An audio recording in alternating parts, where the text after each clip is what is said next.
Better than smoky morning. Hell I yeah. love how energetic everyone is right now. About the rain.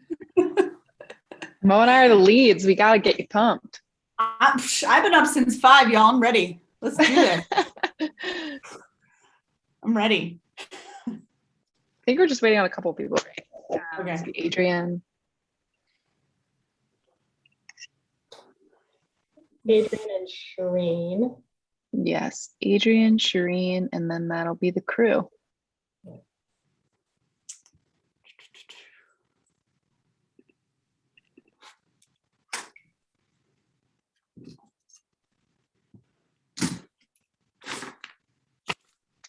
How is everyone? Anything new or exciting? No?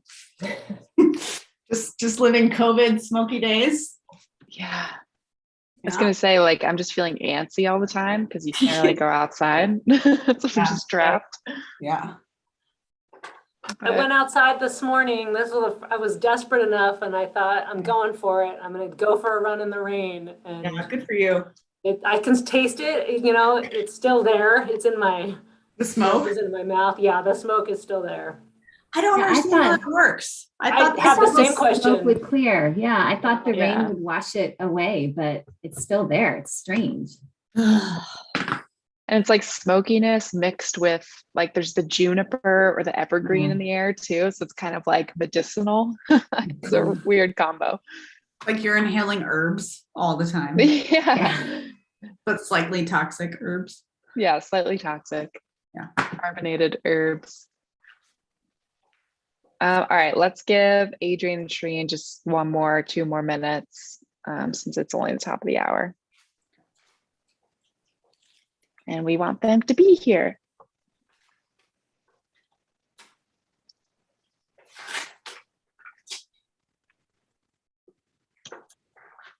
Sorry for not saying anything earlier. I heard you guys. I just was like devouring a bagel sandwich and it wasn't a pretty sight. That's priority 1. I get that.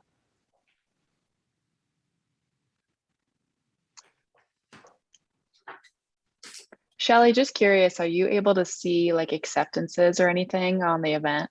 I guess Shelly or maybe Kayla can. I believe that I sent the email out. We've sent all the communication out. And then on the original like Outlook invitation, I did get responses that everybody accepted it. Okay. And we're planning to come, but I think you can go ahead and get started if you want to, Yeah. and then you can join us maybe. Yeah, Mo, does that work for you? Fine. Cool. Yeah, I think since we only have 60 minutes, let's, Shelly, you can kick us off with a roll call. Sure, I'd love to. Just as a reminder, this is the communications work group of the Human Rights and Equity Commission. This is your first meeting. Congratulations for getting to this point. For the roll call for this work group, we have Mo Mitchell. Yeah. Hello. Olivia Dudo. Present. Jasmine Wilder. Present. Adrian De La Rosa. Shireen Solomon. Melissa Kamanya. Present. Great. And Sherry Tran. I'm here. Yay. Okay, I think that is it. Just the only other thing I would say is that on the virtual meeting notice, we did put an option for people to write in for public comment. Although it's not on your agenda today for verbal public comment, we did not receive any emails or public comments as of this morning at 9 a.m. So with that, I'll turn it over to Olivia. Awesome. Thank you. And it looks like we just had Shireen join. So I'm not sure if you want to check that off a roll call or not. Hi, Shireen. Thanks for joining. Fun. How are you guys doing? Doing well. Perfect timing. We're just kicking off. So before I again pass the mic to our guest, Anne, I just wanted to sort of speak on behalf of Mo and give Mo space to talk about this group as well. We met a couple weeks ago just to sort of brainstorm questions for this smaller working group to tackle together. And I mentioned this a little bit on our last complete HREC call, but Mo and I are sort of envisioning communications, which is super broad, as like these spheres of influence. And so the internal sphere is how we're communicating amongst each other. So we'll focus on that today, since that's sort of like the foundational core. And then the next two spheres are how we're communicating with the community, and then how the community is communicating with us. Obviously, all of those aren't independent spheres. They're interacting with each other all the time, but we were sort of picturing it as sort of this larger donut. So before we A communication donut. A communication donut, exactly. Before we get to some logistics about hiring in the communication sphere, I wanted to just pass to Mo really quickly to see if you have anything to add there. Nope. Donuts. Donuts, awesome. So with that in mind, I already teased we have our guest today, Anne. Anne has been critical in the hiring of our communications, I guess, program manager for partnerships and equity. And so I wanted Anne to give an update on what that hiring process is looking like so far, how HREC is involved, and then want to open up for questions for this group. How's that sound, Anne? Yeah, that sounds great. And I think I have no presentation. I was just going to talk for a few minutes about why we created this position, what they're supposed to do, and the hiring process. Does that sound like what you were expecting? Yep. Okay. Awesome. Yeah. So the title is Community Relations Manager.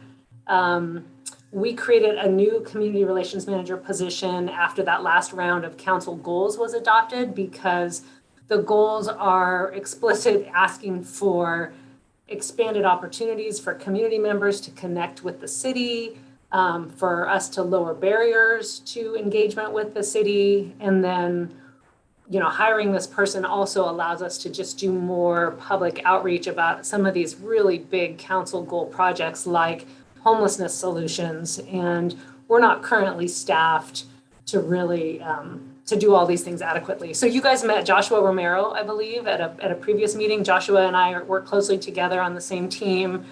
We're just part of a 5-person team. I'm not sure how much he told you about our team, but it's a small centralized group of communicators, and this new person will be part of our team. What they're gonna be tasked with is I feel there's this gap for a dedicated person to nourishing some relationships in our community that may not currently exist, or may exist poorly or weakly or in a very uncoordinated fashion. So this person is very much like, we have one community relations manager who is focused on neighborhood associations, and she is the staff liaison for the Neighborhood Leadership Alliance. This person's going to be focused on partnerships with people that we don't currently have a structure with, organizations, maybe nonprofits, maybe just loose community groups, and maybe individuals. They're also going to help us build trust with our community by being able to provide more clear and timely communication about some of these big initiatives, like homelessness is the example I keep using because it's the one big thing that we're not really adequately staffed for right now. So like everybody on our team, we wear a lot of hats. We do a lot of different stuff. They'll do a lot of community engagement. They'll do some really tactical stuff like, writing a social media post and kind of everything in between. When they start, the first project on their plate is spelled out very clearly in council goals to conduct an assessment that will inform an outreach and communications strategy and structure citywide. We really operate as a hub here to kind of set policy and provide guidance, but a lot of community outreach actually happens from project managers, across the city in different departments, but they use us as a resource, like who should I contact and how should I work with that person? So this person's going to do this assessment that is really supposed to kind of assess what we're already doing, and more importantly, what are we not doing and where are the gaps in our services. They can identify our shortcomings, they can identify barriers to involvement with the city, and that's all work that they need to do by soliciting feedback from the community. And this assessment's going to have a lot of inputs. That's where I think there'll be a lot of synergy with your action plan, I assume. As this person embarks on their assessments, they can connect with your staff liaison and make sure you're in the loop, and that this group in particular with this communications specialty would be a great resource for our community relations manager to make sure that your feedback is part of that assessment. And then as a side note, to me, one of the more important pieces of this assessment is to reach out to our Latinx community and our Spanish speaking community and find out what they want from us too. I don't think it's realistic that we will translate everything we do in Spanish. So what are the priorities? Like, what are the things that we really need to be translating in Spanish? And what are the tools that we don't currently use that would help us reach people better who may speak a different language than English? So that's some of the like work plan that's probably the next 6 to 9 months worth of work realistically. So that's the overview on the position, but then the hiring process, which is already underway, is going to be a little different than the equity and inclusion director process that I think a lot of you were involved with, if I understand that one right. We had about 70 applicants. We had about 22 really viable applications that we combed through already. My team, so that's that 5-person communications department, did an initial round of interviews with 11 people, and we've narrowed that down to 6. And so that's where we're at today. We have 2 more panels to get from 6 amazing people to 1 amazing person. And that's a big, huge job, and it's kind of terrifying. So that's why we involve, lots of staff, lots of community members, and get your feedback from all these people to help me identify red flags, strengths and weaknesses. What questions do we want to ask further of this individual? So we have 2 more panels. They're both going to be a mix of staff and community members. And I have invited 1 representative from each of the council advisory committees, so that each council advisory committee, HREC being one, has a representative on this, in this process, on these panels. And then we invited a few other representatives from some community groups like the Homeless Leadership Coalition and the Latino Community Association, just to get, they're not structured council advisory committees, but they're partners that we really value. So they've got somebody on one of these panels too.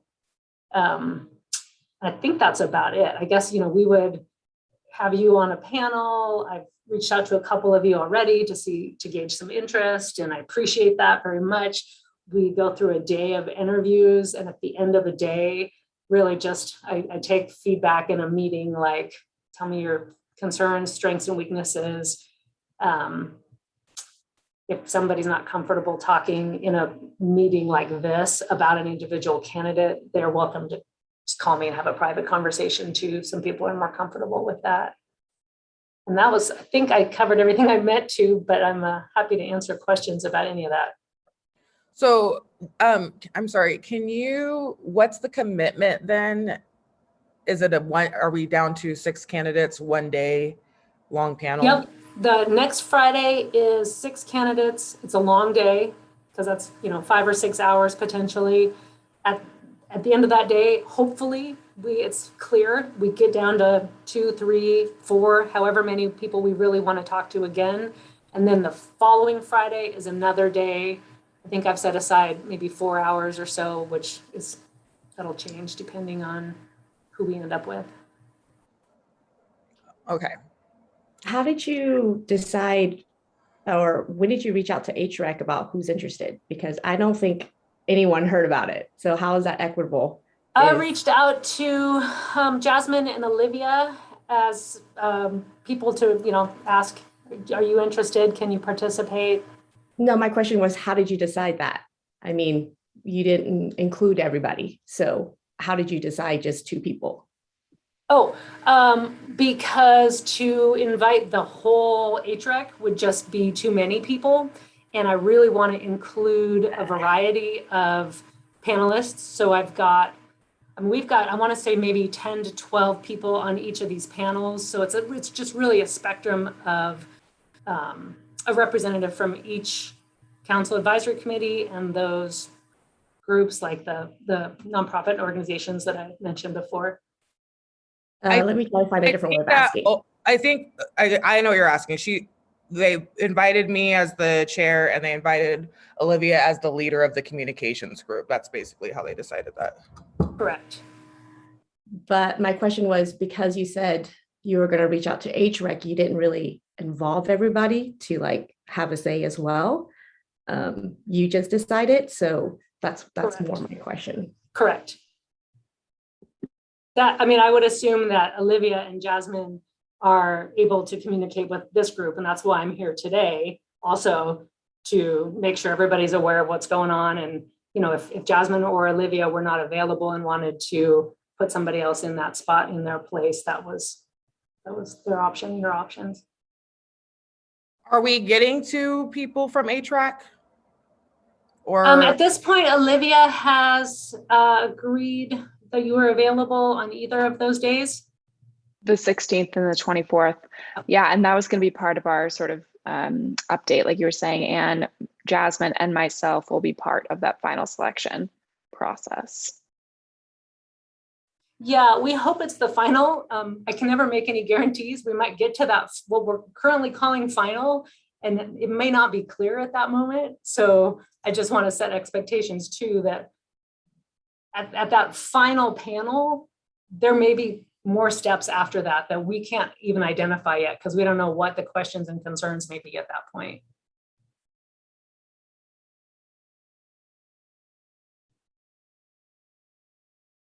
Any other questions?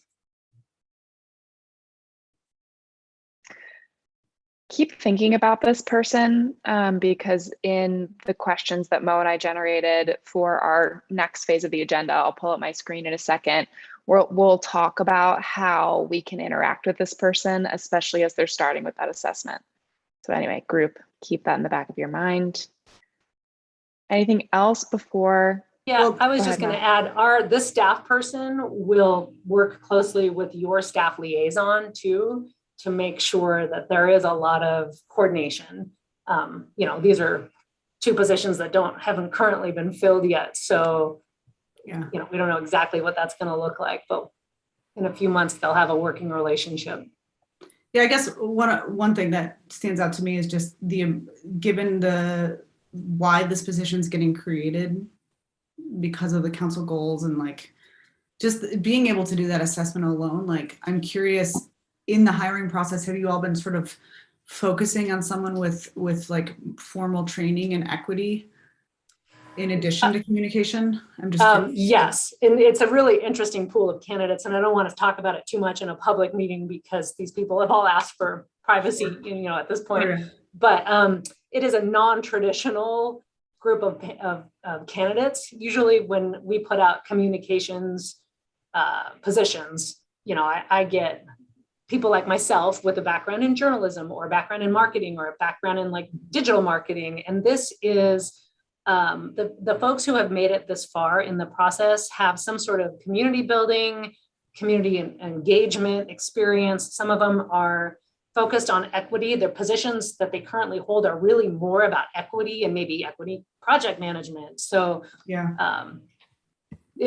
I don't want to disclose their identities yet, but Okay. Well, that's definitely good to know. And actually, if I can add that, one of the things that I will tell the hiring panels right before everybody's supposed to make some judgments on these folks is I'm looking for somebody to fill the gaps in my department right now. So we have 5 people with X, Y, and Z for skills.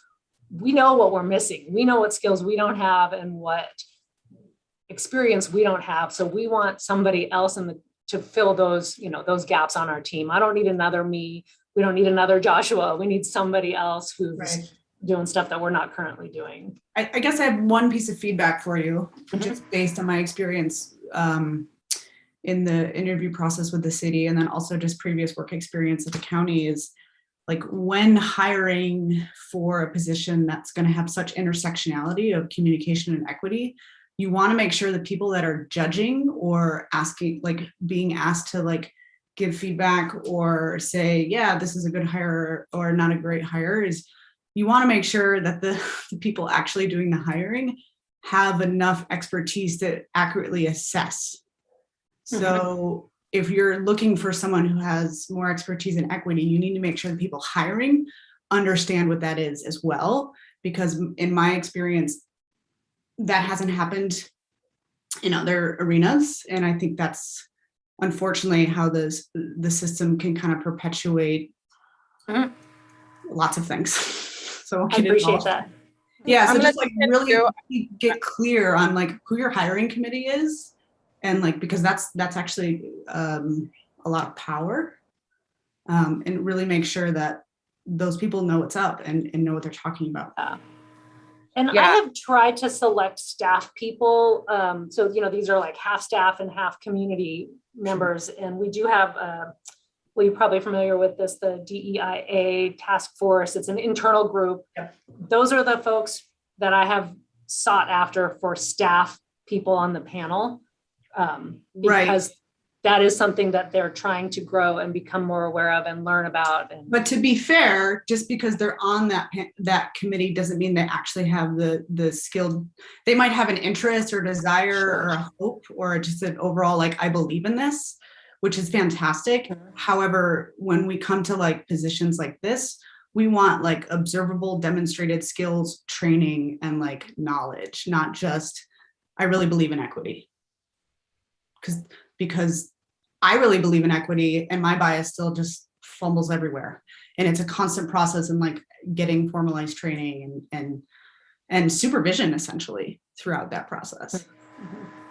Yeah, I think I think what everybody's probably communicating to a certain degree to you is just that I think we feel like there's something like ultimately lacking in the hiring process of the city. So we can't change all of that right now. And I have like a limited amount of time, but I can tell you based on my like personal experience with I was gonna actually not include myself in this one, but then after listening to your explanation of what the person's going to be doing, and then based on my own personal experience with the last process, like I know I need to be there and I need to be like loudly advocating for the HRAC's like perspective, basically, which is what we did last time, and you know we'll continue to do every time, because I feel like this is like the best that we can do right now until the entire process can be like examined from start to finish. So I think there's ultimately, you know, you're gonna pick up on like we have like heavy thoughts and criticisms of the process so far, and that's not your personal issue, it's just a systemic issue that we're observing or experiencing directly. And so that's where that's coming from. I feel like if that's helping us, Commissioner Mitchell.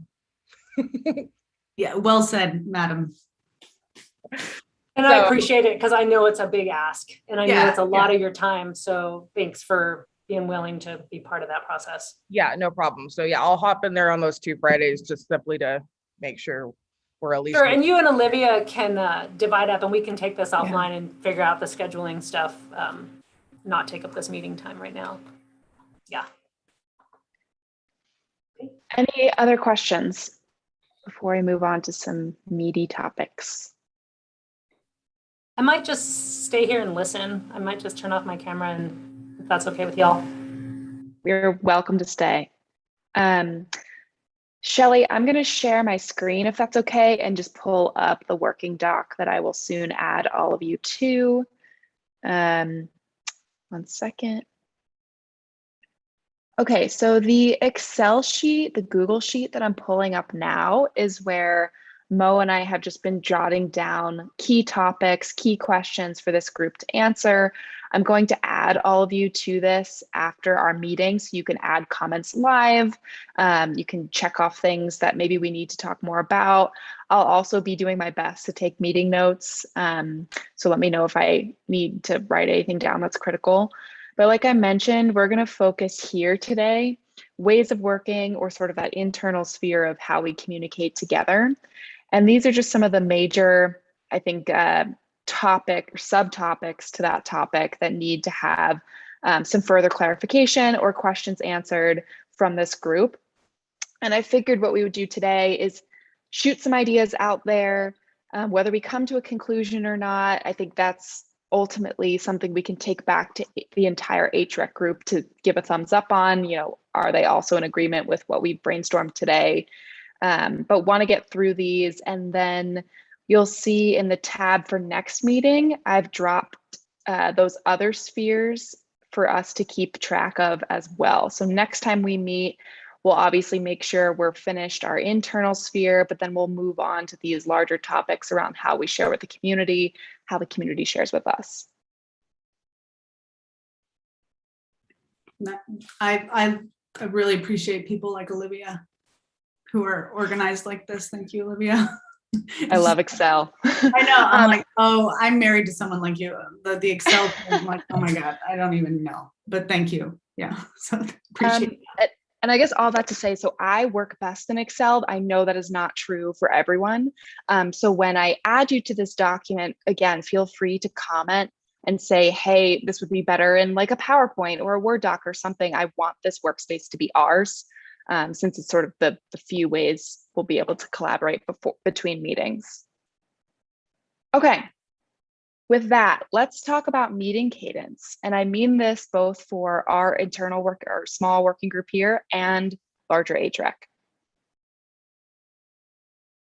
Well, I think one of the things, if we're talking about larger HREC, is that we struggle to put the emphasis on like what is the most important. And I have felt that that's a learning curve. So my big takeaways so far is that obviously we know public comment is very important to us.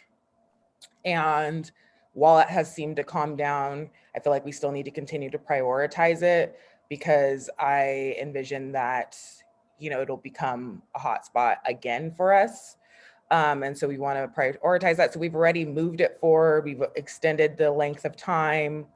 And I also think that one other huge deal will be to make sure that we're communicating at every HREC meeting the process that we develop here, other touch points that people can have with us. So as that's being done, or even as we have plans for that, and we feel comfortable as the communications, we really need to present that, get that confirmed, and make sure that every meeting, there's actually a moment before we go to public comments where we're reiterating in which ways the public can, the other ways that the public can communicate with us and be heard. Beyond that, we've also found that our roundtable time cannot be rushed over. I think that even like, there's so much going on right now, and there's increased activity from like these positions that are being hired that HREC is supposed to be involved in, to, you know, in whatever ways we're like being sent out as representatives to different areas. It's important that we're having the opportunity to report to the entire group. And I think that we found that we've been rushing that part of, or not treating it with the importance that it deserves. And so that's resulted in people feeling like there's too many like small bubbles happening at the same time, and everyone's not being involved in the process. And I know that it's really important to HREC that we have less of a hierarchical system going on and more of like a well-distributed, what's that word? What word am I looking for?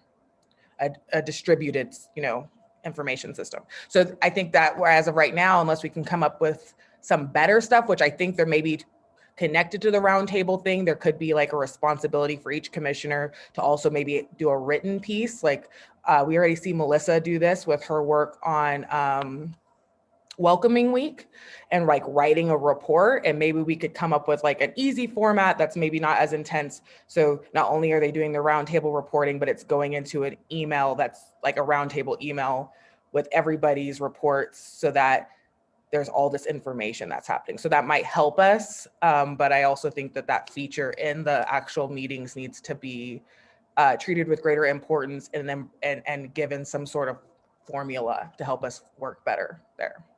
So that is my observation so far about the cadence of the meeting. I also think, and then the last thought is just that we avoid having too many guests in one meeting, in a single meeting. So if we're gonna have something that goes off, I think last time we had two. We had Joshua come in and give us the communications breakdown, and then we were working with Caldera High School basically, and that was too much, which caused everything else to be rushed.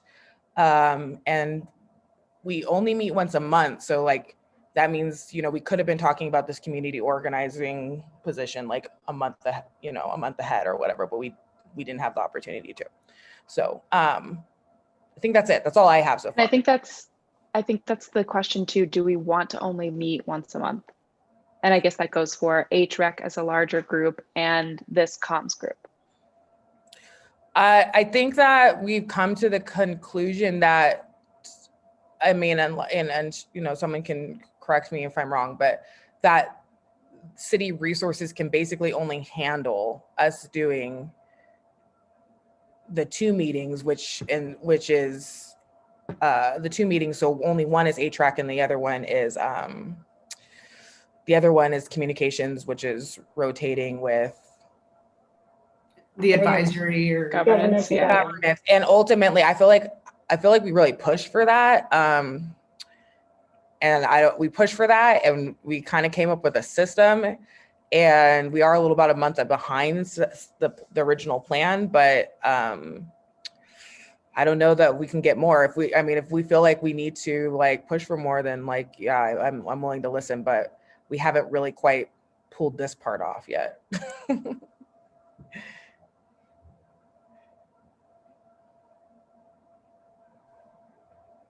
does everyone else think?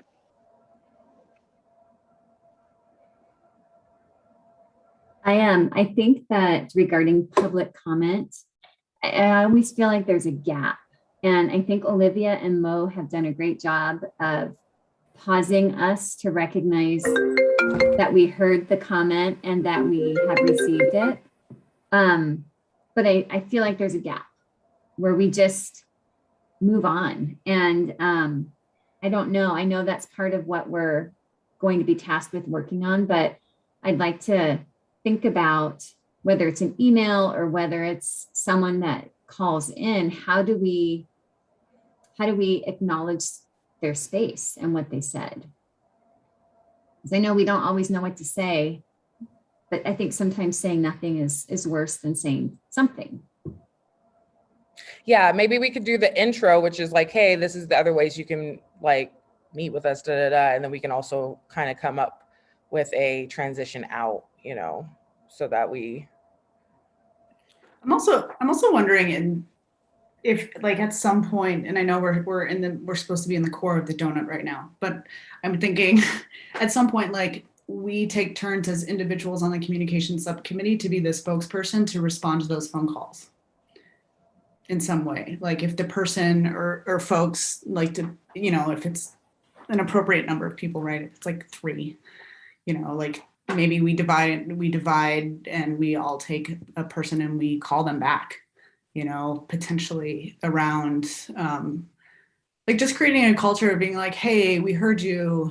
We realize you get 2 minutes because it's a public forum, you know, and doing it in a really boundaried way. Like, hey, I've got the next 15 minutes to chat with you. If you'd like to talk more, you know, if you need to continue to be listened to, or if I can provide information, like just like returning the phone call, basically, in some way, at some point. Is there a way for us to, Shelley or Ian, to return a phone call like this, but it not be, what I don't love is the idea of like all the commissioners calling individuals in the community, and then like everybody's having everybody's like number. I guess I think for safety, there needs to be some sort of like distance. So is there a way for us to reach out to do this like call, which I think would be great if it could be a call versus an email, but yet not have everyone calling from their own phone? Like, how would they do that? Right, like a city on call, a HREC on call cell phone. Yeah. Like, Yeah, okay. I think I'll ultimately, jump. you guys, we need From my to. perspective, that's, go ahead.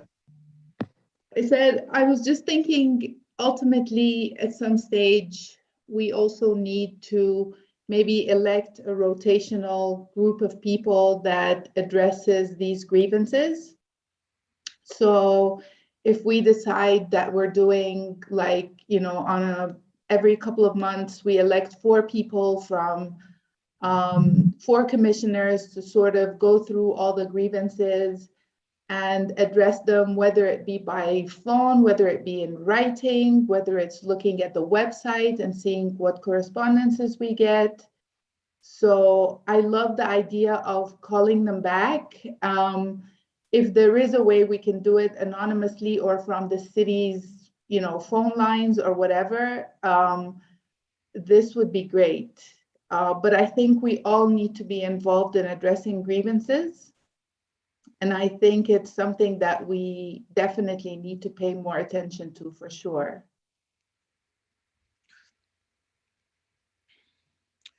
We probably need a HRAC email as well, just a singular email that is doing most of these communications, you know, as well. City provided. Yeah, I think Ian was going to say something, so I'll follow up after Ian if he provides some backup. I was just a couple of things. I mean, having the resources, either, you know, a phone that's not connected to an individual or an email address. I mean, these are kind of pragmatic and sort of IT equipment issues. I don't really have much to say about that, but I'm seeing a couple of things from the communications and structure. One is this desire to just get back to people that who contribute public comment. I mean, largely, I think to hear maybe more about what they're saying, but also to let them know that they've been heard. And that's something that commissioners can do. You can do it on your own at any point. You could have sort of a more formalized process where somebody is designated to do it, and maybe that responsibility rotates. That's completely fine. I'm seeing some overlap, though, especially in what Shireen said, with the guidelines and processes, kind of the more structural part of this with regard to how you, I'll say, hear and you know, work through or even process. I think Shireen used the term grievances, but when people have sort of problems that they're seeking help or resolution with, how do you as a group, you know, probably the larger HREC, work through those? And that to me is something that maybe it's already been discussed, or maybe it will be discussed as you work on the guidelines and processes. So there's some overlap. So I'm seeing a couple of things. One is kind of the reaching out to people and hearing more from them, but largely letting them know that you're hearing them. And the other one is, how do you work through maybe what are, I don't want to say more significant, but maybe more formalized grievances or issues that people want to bring to your attention and problems they want to solve. So that seems to me like maybe there's some overlap with the work that the other subgroup is doing.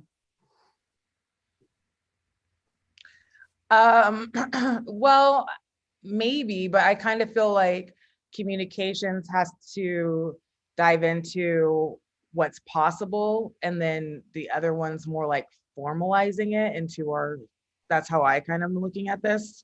Yep. What does anyone else think? So I have, oh, go ahead.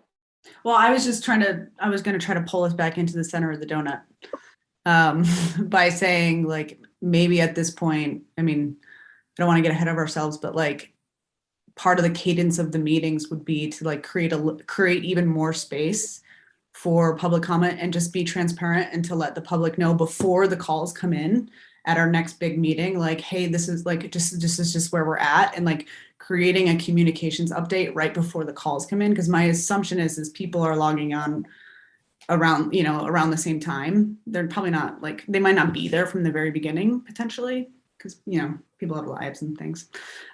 So I'm just wondering if just creating more space in our meetings for that communications update right before the phone calls happen. Yeah, and I was gonna piggyback off of what Jasmine said, as well as pull us back into the center here.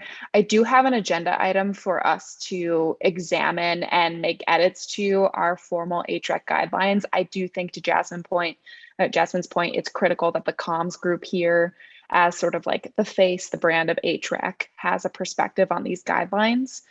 So there will be a task for us at some point on how we want to make those changes. I don't know if there's any like, person that geeks out about writing guidelines like this that would want to take a lead, but we can talk about that as next steps at the end of this call. And ultimately, Ian, too, I know that Olivia, is there anyone else who's on the guidelines? The governance one? Governance subcommittee along with me and Olivia? Yeah, I can bring that. I am. Cherry. Okay. So we do have, so like, I think there is this, like, we are going to be brainstorming what we want to see happen from a communications perspective. And then over on the governance side, when we hit the commit, because there's, I mean, governance is covering so much more than communications, but when we hit the communications, it will really just be us formalizing what was decided over there, in my opinion. Yeah, I think we'll have to pull some common threads between the two sub-working groups and then ultimately get the entire HREC group's, approval, thumbs up. Yeah, plus for sure. one. Absolutely. We'll get, yes, we will present it all together, but I'm happy to see that we have the three of us going back and forth to be able to recognize the common threads and keep it consistent in both groups anyways. Great. So to Mo's point about pulling us back to the center, I do want to make sure we get to these final points here. Again, we don't have to like get to a point of decision, but I want to get this group's opinion. Let's start with number 2, the commitment statement. So Mo and I, and this might be not the best wording, but Mo and I talked about like, how do we have a succinct way of describing what HREC does, and how do we talk about what HREC is committed to do? And so we've just briefly jotted down this here, that we commit to modeling the best, caring, equitable communication skills within our own meetings. I think that brand statement will obviously expand as we get into the outer spheres, but internally, sort of what are we committing to ourselves? I love it. Yeah, I like Absolutely. that. So is this, Sorry, Melissa, go ahead. Oh, I was just going to say, maybe we include a little bloop about continuing to learn, because, it's a process, and if just implying that we're going to continue to learn from each other and learn how to do that. I think everybody's coming in from different perspectives and different trainings and all of that. So are we modeling, I guess, safer ways to disrupt? Is that what we're trying to do? I love that language. I'm going to add that. So obviously this isn't the final version, but we're saying kind of like a commitment statement might replace what other people would call like a vision statement, a forward-thinking statement about who we are and what we do? Or do you think it's replacing the mission, like a traditional mission statement? And Mo, jump in here if I'm astray, but we initially thought of this commitment statement, again, from the inside of the donut. What is our commitment to each other? I think that can then inform a vision statement, a brand statement, but obviously it has to start with us first. Okay, so a commitment statement is something that is separate from our like public facing communications. You're suggesting that the commitment statement is like a promise that we make amongst ourselves and we like reiterate. And like, right, it was more just around like, if we can't model like best practices, then why in the hell are we here? So that means to spend time creating what best practices are. And, right. And right. Yeah. So my question is, I love this commitment statement, is how are we going to ensure commissioners are on board? Not just our group, but like future groups. Are we going to have some kind of training of what that looks like, what it means? This could be interpreted way different depending on the person's perspective. Right. So yeah, how are we going to? My sense, Sherry, in the future is that potential new members get interviewed by current members, and it'd be really cool if the city funded like an equity, like a reputable equity training that we all go to. Agree. And I think in a way that process would screen out or create like a shared language, right? Shared understanding of like what we're talking about here. And maybe that means like members, like likely Jasmine being our leader and Crow, like, and maybe members of the communication subgroup, whatever, like maybe get together and come up with like 3 potential training programs that the city funds for us to go to, because again, our group also has its bias, like each person, you know, like, and so we have to sort of, I think, it's what we're asking of everybody else, right? We've already heard, right. Like we're saying, hey, like, you know, if you're on the DEIA, whatever that is, task force, that doesn't necessarily mean that you have any training or understanding of equity and inclusion. Right. And when we were interviewed, mm-hmm. the people interviewing us, I mean, I know one person that interviewed me. I know their background and their training, but like that wasn't made explicit to me what the other 2 people were like it's the similar thing you're saying, Jasmine, like what the provider we gave to Anne, or the feedback we gave to Anne. So that also has to be true for us. So maybe that's the way, Sherry, we handle it, is like we say, well, time to train us all up. I also think there should be some practice of this commitment statement, like where, you know, I think it's also softening each other to be called into things, right? During meetings, when we hear something that doesn't feel right, ways for us to really call that in. If someone recognizes it and sees it, they can help someone else, right? And be that model, because that's where change is going to happen if people actually see it happening, where we actually stop ourselves possibly, or someone be like, you know, okay, that's actually my bias. Let me step back, you know, a little bit and model that support when you do call someone in, or if you're the one that's being called in to lean into something, right? To actually take that time to be like, okay, let's reflect on that. I think that's a great, you know, could be part of the commitment statement as well. And that I also think for powerful meetings at the beginning, and I know we don't have a lot of time, but is to actually check in on everyone in a more humanizing way to normalize that narrative. Because when we just go straight to business and everything, we're in this like different mindset mode, right? Let's get the task done. But if we actually model the whole, let's humanize each other for a little bit, take like 5 minutes to check in on everyone. So then we can actually model creating that space, as opposed to, okay, let's get to business, right? And then we forget about those little things like, let's take a pause after public comments. I think the more we practice it on a public space like that, it'll be more helpful. Just thinking about cadence wise of our meeting and stuff like that is so trying to find ways that we can remind each other what this space is about. It's not just let's check the box of tasks, this is what we got to do. I think that's to be more powerful to see than just, you know, let's get through this. Sherry, I wrote down so much of what you were saying.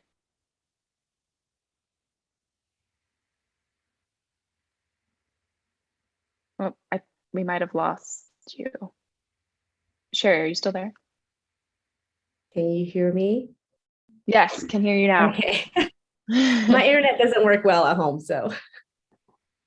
I was just saying, I jotted down so much of what you were saying. I think we often, even in this meeting, you know, we had a little bit of chatting right before we started, and then as soon as 10 o'clock rolled around, it was like, all right, let's crank this out. And we can definitely do better with that connection piece. I want to talk a little bit about what Sherry was saying too, about like calling people in, and I love that language rather than calling people out, but specifically around microaggressions or misgendering, or like talking over people. Obviously that's a muscle that comes with being comfortable together, but I want to hear from this group, like how do we start to address those since they continue to occur in our meetings? I would say just as a, if we're trying to make this more equitable, and if you have a leadership role in a group, I think that's a great way to start modeling. What is the word? It's a different type of leadership where you open the floor for other people and listen to everyone what they have to say first before you bring into your input, because human nature is to listen to what the leader says, and we can't help but become biased to what their opinion is. So in order for us to be authentically ourselves, is to make sure leaders are allowing the floor to be open before speaking their perspectives, right? Just so we're not gearing or steering the way people are thinking and feeling. So I think modeling that would be a great way to help with the microaggressions, because microaggressions usually happens to the people who are normally not being heard, right? So why are these people not being heard? Why are they not speaking?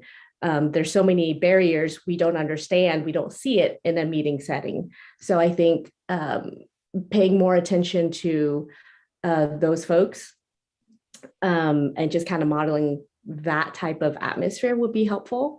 And then again, that microaggression, that's going to be hard because it's like everyone's lived experience is different, right? So how do we want to model speaking up to like, actually, that was triggering to me because X, Y, and Z, right? Like without creating an argument. I think also reminding folks that like when you're being triggered, to feel where it's going in your body, as opposed to just like reacting to it, could be helpful. And then bringing it up in a more, I don't like the word neutral, because that means you're not taking a stance, right? Like you want to honor how you're feeling. But I'm trying to figure out how to put this, but I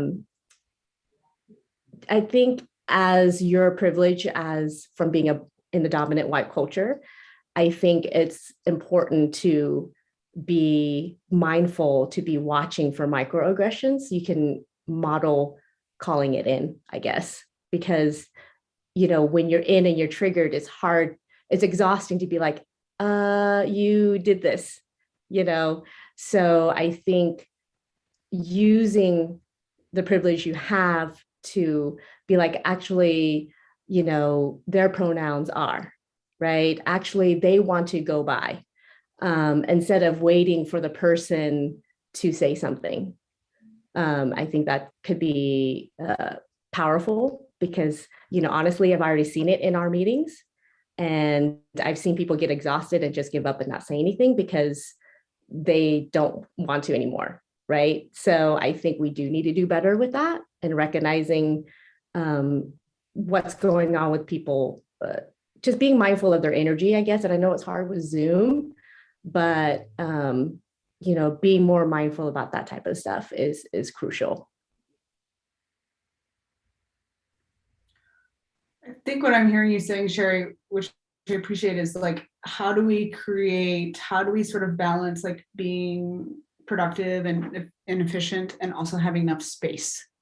Like making sure that the group has enough space so that we can be a little bit more, like we can drop in a little bit more with one another and be more relational, because that's going to be more connecting and yada, yada, yada. But the whole time you were talking, the community, right? When they are speaking with us afterwards or whatever, and then we can start practicing it and resonate and find the common ground, right? Of why it's upsetting for them. So I think we just need to do better at recognizing it in each other. So. I love that. And I totally agree with it. I think it's because also I've noticed there was a different energy to like Zoom meeting versus in-person meetings. Like when we had that in-person meeting, we had a few moments before to say hi and be casual and And it was just so wonderful. It really was. Whereas with Zoom meetings, it's just so frustrating sometimes. So I think it's important for us to recognize that and safely go back to doing in-person meetings as soon as we can. I would love that personally. So with that in mind, and just with the last couple minutes, since it's sort of feeling are indefinitely going to be on Zoom, I want to talk about Zoom meeting decorum specifically, because it is so hard to read body language, the internet lag, you feel like you're interrupting. So I want to talk about some of these tactics here. Like, we initially talked about using hand raises. That feels kind of clunky. We talked about like talk time. Last meeting, I definitely dominated conversation with my questions for Joshua. So how do we sort of put the right framework in place for Zoom to have inclusive conversations? And this is where we'll end today, so we can just focus the next couple minutes on how best to use Zoom. I was thinking, like, with a lot of what Sherry's bringing up, and I'm going to tie it into this, but a lot of what Sherry's bringing up, I feel like we need to almost like make a list of like common occurrences that we feel are happening. So, like, so that we can prep people for like the call outs that would be happening. Like, we're going to be calling out when there's pronouns not being used correctly. We're going to call out when there is, dominating of the conversation, all of those. I also think on the flip side of the commitment, and this goes to, is we're going to have to encourage people to be committed to speaking. You need to be committed to speaking up. I can't think of a meeting that I've gone to where I'm not super drained. Like, it emotionally drains me every single time. I don't really like, I just don't know that we'll ever achieve this like super safe space. I think my own lived experience and how I react to that type of environment is different than like how anyone else reacts to that type of environment. We all have our own coping mechanisms, our own way to get through it. Obviously, like dominating something comes easier for me than for other individuals, but also that's a reaction to not feeling space or that's how I choose to like be heard or whatever. So I feel like everybody has these different styles that they that they use. And one of the things I can do is be committed to being willing to being called out, basically. Like, called out, slow down, do this better, change this style, give more time, all of that things. Like, I'm more than willing to like do all of that work. And so that's what I really want to see, like have some sort of written thing that's out that kind of says, hey, like, this is going to be an uncomfortable time. I think as a commissioner on HRAC, you are committing to this being something that pushes you outside of your comfort zone in every way. And so there's going to be like, in order for us to have a productive time, you're going to have to go against your instincts to withdraw and go ahead and engage instead. You have to go against your instincts to whatever it is, that is your style. You have to like be committed as well to stepping out and to doing that. And that's how we're going to have like kind of like the spirit. So I was like, if we could set it up some way so people know, hey, like this, we recognize that this is hard work. We recognize the value of your time. We recognize that this is, as a trailblazer, as a leader here, you are being placed in a position that is not comfortable. And even though while we are all working together to like affect the environment and to affect the systems that we're working within, we have to be mindful that we're going to be forced into uncomfortable positions. I feel like recognizing that will be really helpful. And then it'll draw the people who are more dominating,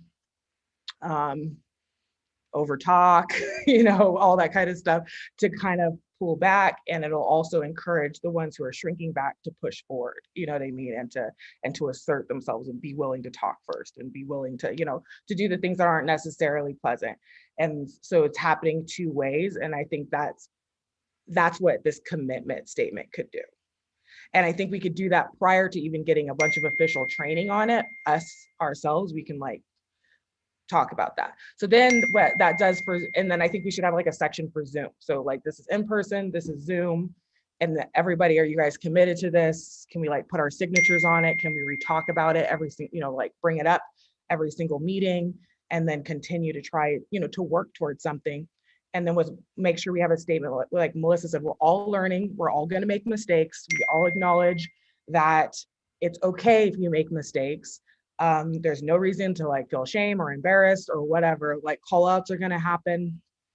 You know, people are going to be pushed. That is, you know, what we're all committing to. So if like, I think we should add that all in there. And then have the section about Zoom. Frankly, I think you do have to raise your hands. I don't think we have the option, because just like here, Melissa's hand just went up, but like the screen's being shared. So I'm just seeing it right now. Like I don't, so I don't think we have the option of not raising hands with technology, even though that's unfortunate. It just has to happen because you might not see them without it. Melissa, go ahead. Yeah, I promise I'm going to talk fast because I know we're almost out of time. There were two things. I think before we get to being able to address the microaggressions, I think we need to acknowledge that it is everyone's lived experiences, but everybody's understanding of microaggressions. I don't know that we're all on the same starting point right now. We don't know each other enough as a group or have that trust built to be able to address that. So I'm envisioning some kind of trust building or team building where we can be able to talk about that in a really safe space. And I've heard Sherry use great language about reducing harm from the beginning. And so some kind of guided discussion of here's my perspective of microaggressions. Here's what I don't know enough about. Here's where I want to learn. And then, so that's my first thing. The other piece is I really do quickly want to put a bloop in for communicating within the group, because my perspective, it has been quite a spicy challenge to communicate with the group outside of meetings. And trying to get information out to everybody, I often don't get any responses. And so I want to be able to talk about that piece and what our expectation is. I know I've fire hosed your emails this week, and I apologize for that. We just have urgent things to talk about, and just want to put that out there that I think we need expectations or understandings of what's the best route of communication. Yeah, that's a great place to end. So since we're at 11, I'm going to do a couple things. I'm going to add you all to this sheet so you have the full notes. However, I'm going to bubble up action items because I think a key action item that Melissa just brought up is last time we talked about setting up a team site. I think we should definitely pursue that. I think chatting and having the app on your phone is going to be a lot more seamless than a massive Gmail chain. So let me add that as an action item here. And then we'll look to get our next meeting on the books. I guess that puts us in October, right, Shelley? Sorry, yes. Actually, okay. Let me just jump in there real quick. So if we're meeting every other month for this subcommittee meeting, it would actually put you to November, but we can definitely talk about the momentum and wanting to meet maybe a little bit more often over the next month or two. So let me see what I can do internally with staff, with the new director, hopefully coming on soon, and seeing what the availability is there. Yeah, I think I'm hearing so many sort of low-hanging fruit actions, like setting up a team site, like potentially setting up, city phone numbers or city email addresses for public comment. I'm also hearing from Jasmine and Sherry, we have this sort of like commitment and contract formally signed and presented to the entire group. And it feels like those things need to happen pretty foundationally, pretty early. So if the group is open to meeting next month, and if Shelley, if there's resources to open to meeting next month, I would prefer us do that. Is there a way for us to give assignments like to people and then we bring them back and we can work together on them? But like, can one person, like, could Sherry take, drafting an outline, not to give you a job, Sherry. But Well, how about this? I will share, since we're at are time, we I will able share. to do that, to work Yeah, like I will share this document with the action items. And then again, this is going to be our working space. So please feel free to comment. You can highlight your name by certain things. We can work offline in the Google Sheet and at least get some sort of progress with who's interested in what. How does that sound? Okay. Okay, then you'll see an email from me with this. Again, it doesn't have to be a Google Sheet. That's just my own bias with Excel. We can move this into something else, but would love to get your eyes on this as soon as possible. Okay, thank you all. I feel like that was a really meaty 65 minutes. Thank you for your time, and we'll meet up in October, hopefully, fingers crossed. Thanks, everyone.